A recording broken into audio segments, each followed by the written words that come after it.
Good morning student. आज हम बात करेंगे कोण की। कोण होता क्या है।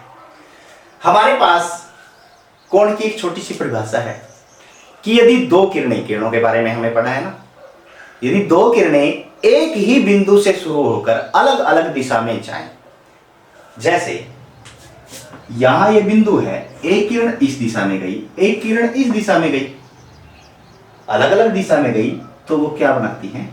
कोण बनाती है। क्या बनाती हैं? कोण बनाती हैं।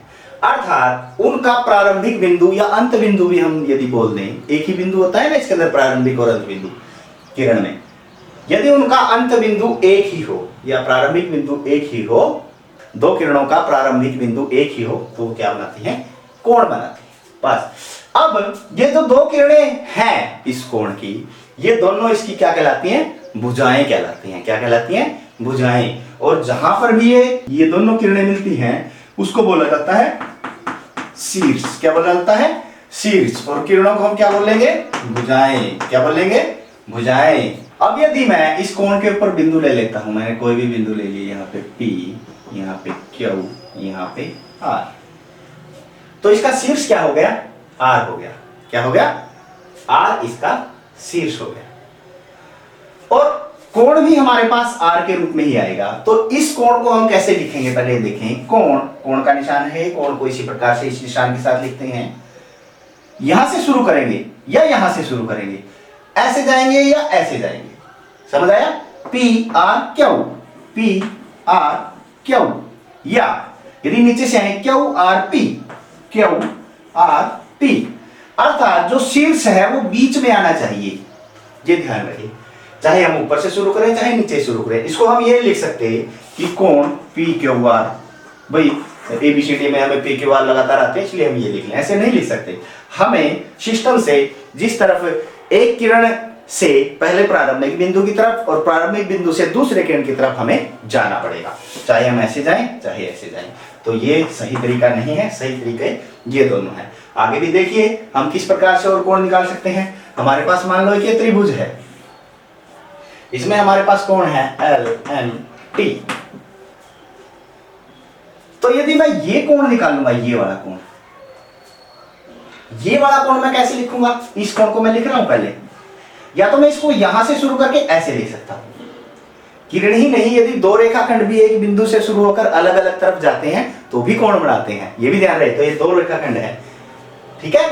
अब L M T, L M T, देखो यहां से M की तरफ जो कोण हम निकाल रहे हैं वो बीच में आना चाहिए, या इसका एक और नाम क्या हो सकता है? कोण T M L, T M L। अब यदि मैं ये कोण लूं, ये कोण कौन सा है? L, तो किसकी तरफ से जाना पड़ेगा? या तो यहां से जाऊंगा मैं या इधर से जाऊंगा। M L T, M L T, या इसका दूसरा नाम T L M। समझ आया? अब इसको देखें करके, ये कौन सा कोण है? T है, तो कहां से शुरू होगा? L T M या M T L, M T L। अर्थात जो कोण हम निकाल रहे हैं वो शीर्ष है, वो बीच में रहेगा हमेशा, ठीक है। ये तो आप अच्छे से समझ गए होंगे। अब इस प्रकार के भी प्रश्न मेरे पास आ सकते हैं, या इसमें पहले मैं कोण देखता हूं, मान मुझे ये कोण देखना है। अब मैंने इन दो किरणों से कोण देखा है, तो इसको मैं कैसे लिखूंगा? ADB, कोण ADB। और यदि मैं ये कोण देख रहा हूं तो क्या बनेगा? BDC। और यदि मैं ये पूरा कोण देख रहा हूं, अब पूरा ले लिया मैंने, तो अब ये दो किरणों से बना है, ये बीच में किरण है, इसको छोड़ देना है, तो अभी कहां से आएगा? कोण ADC, कोण ADC। समझ में आ गया?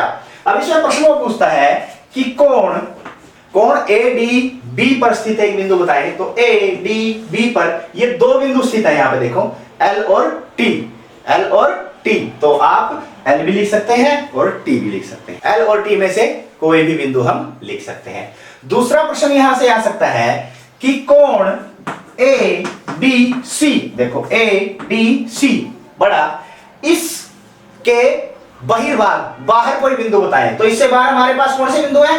X है और Y है, तो कोई भी एक बिंदु लिख सकते हैं। वो ये भी कह सकता है कि ये कोण ADC है, इसके अभ्यंतर, अंदर का भाग हमारा, ये जो किरणें हैं इसके अंदर का भाग ये है, बाहर का भाग ये है किसी भी कोण का।